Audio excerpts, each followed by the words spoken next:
You are learning to speak English और आपने subject verb object ये तीनों वर्ड्स सुने होंगे, लेकिन as a beginner spoken English learner हो सकता है कि आप इनके बारे में ठीक से समझते नहीं हो कि ये क्या है और इंग्लिश सीखते समय इनके बारे में सीखना क्यों ज़रूरी है। Don't worry, you are at the right place. आज इस वीडियो में हम बहुत कुछ सीखेंगे, जैसे इंग्लिश लैंग्वेज में सब्जेक्ट वर्ब और ऑब्जेक्ट किसको कहते हैं, इनके बारे में सीखना ज़रूरी क्यों है, इनसे जुड़े कुछ बेसिक रूल्स जिससे आप अपने आप सेंटेंसेस बनाना सीखकर बोलना शुरू कर सकते हैं। टिप्स भी होंगे ताकि आपको याद रखने में और समझने में आसानी हो, और थिंग्स टू रिमेंबर भी होंगे। So watch the video till the end, don't skip any part. Let's begin. Subject verb object क्या होता है या किसको कहते हैं, ये समझने के लिए let's take a simple sentence. Tanvi plays piano. जब किसी सेंटेंस में कोई व्यक्ति कुछ एक्शन करता है तो उस व्यक्ति या पर्सन को इंग्लिश लैंग्वेज की ग्रामर में सब्जेक्ट बोलते हैं। तो इस सेंटेंस में तन्वी कुछ कर रही है ना, तन्वी है सब्जेक्ट। यहाँ जो हम वर्ड सब्जेक्ट यूज कर रहे हैं इसका साइंस, सोशल, मैथ आदि इन सब्जेक्ट्स से कुछ लेना देना नहीं है। इसे हिंदी ग्रामर में कर्ता कहते हैं, आसान भाषा में कर्ता, क्योंकि वो काम करता है। अब ये सब्जेक्ट यानी यहाँ तन्वी जो काम या एक्टिविटी कर रही है ना, उस एक्शन को इंग्लिश लैंग्वेज की ग्रामर में वर्ब बोलते हैं, हिंदी में क्रिया। यहाँ वो पियानो बजाने का काम कर रही है, बजाना यानी इंग्लिश में प्ले, तो यहाँ वर्ब है प्लेस। और तन्वी क्या बजा रही है, यहाँ कहें तो एक्शन किस पर परफॉर्म कर रही है, तन्वी पियानो पर एक्शन परफॉर्म कर रही है। यहाँ तन्वी यानी सब्जेक्ट, एक्शन यानी वर्ब पियानो पर कर रही है, तो पियानो को इस सेंटेंस का ऑब्जेक्ट कहेंगे। सो इस सेंटेंस में Tanvi is subject, play verb.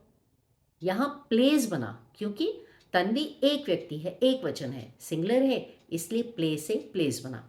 आप मेरे और वीडियोस भी हैं जिसमें एस या ई एस कब ऐड करते हैं सीख सकते हैं। सब्जेक्ट वर्ब ऑब्जेक्ट जानना क्यों ज़रूरी है। अक्सर इंग्लिश सेंटेंस बनाते समय subject verb object SVO order को फॉलो किया जाता है, नहीं तो मीनिंगफुल सेंटेंस नहीं बन सकता। जब आप यह पहचान पाएंगे कि सब्जेक्ट वर्ब ऑब्जेक्ट क्या होता है, तभी तो करेक्ट ऑर्डर में अरेंज कर पाएंगे ना।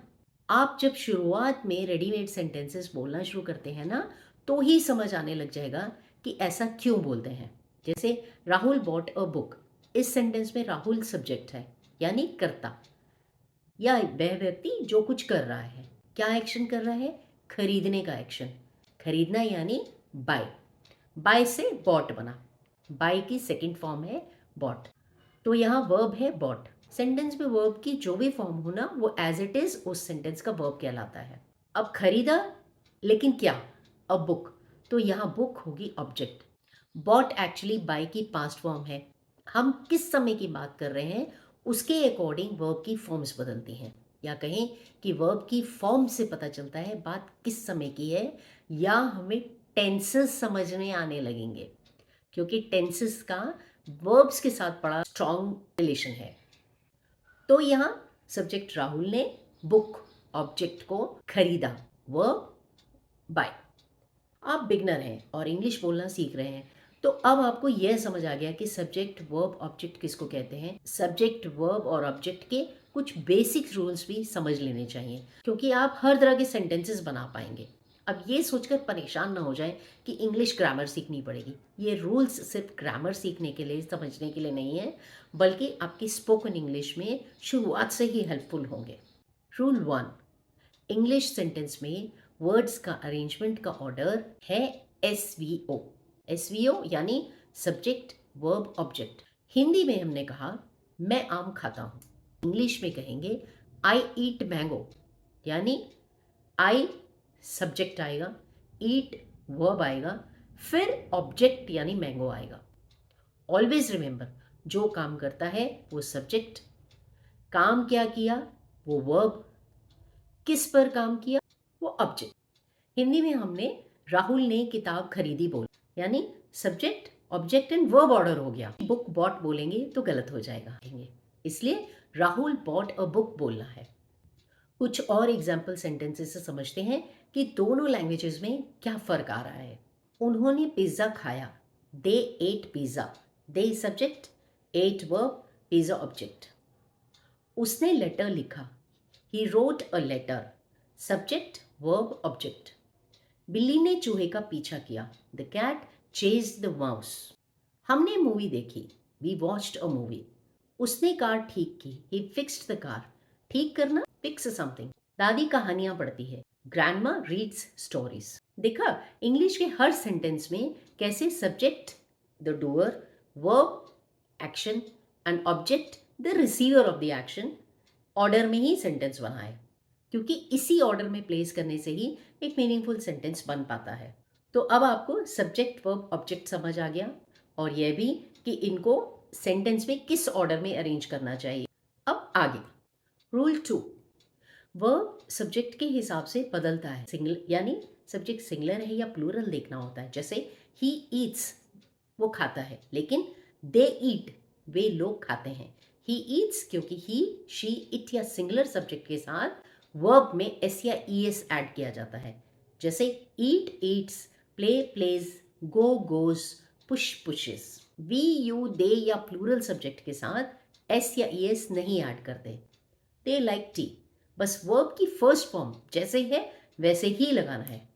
तो एक टिप यहाँ पर, आपको सिंगुलर सब्जेक्ट के साथ वर्ब कैसे बोलना है उसकी ज़्यादा स्पीकिंग प्रैक्टिस करनी चाहिए।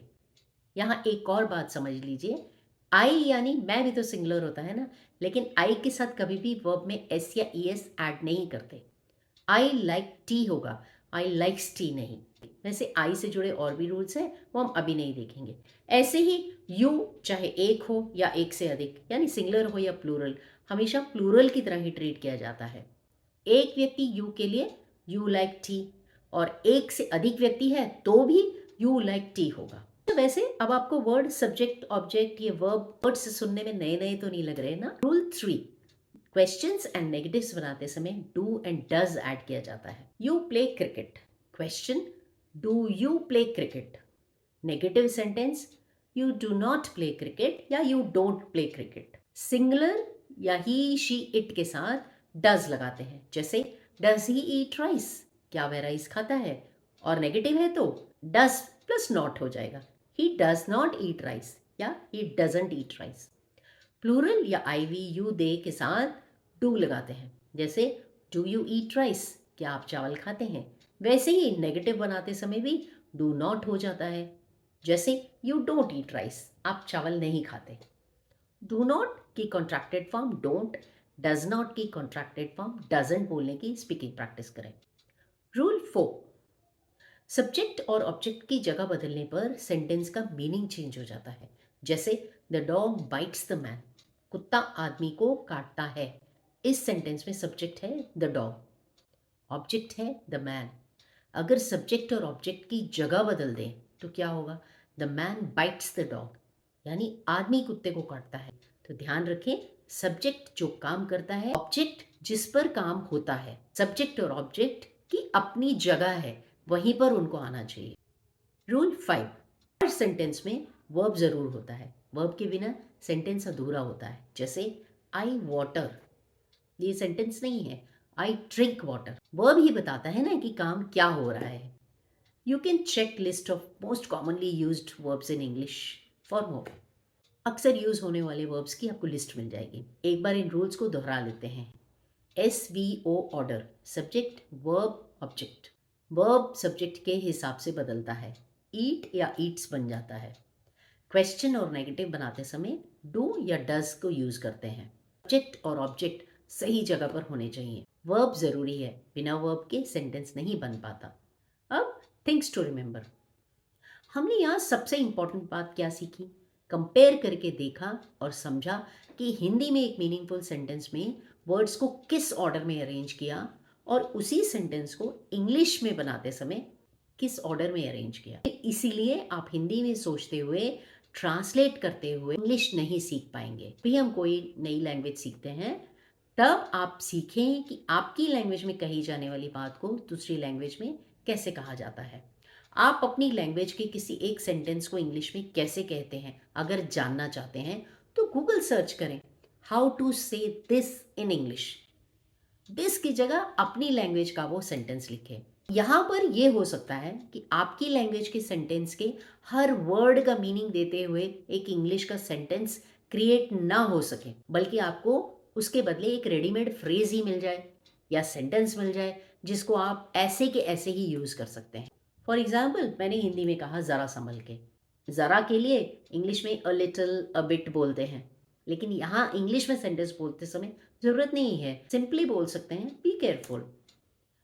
आप इंग्लिश बोलना सीख रहे हैं तो अच्छे से समझकर कुछ दिन छोटे-छोटे सेंटेंसेस बनाएँ और स्पीकिंग प्रैक्टिस करेंगे तो आपको अपने आप ही सेंटेंस में किस ऑर्डर में वर्ड्स अरेंज हो रहे हैं, समझ आ जाएगा।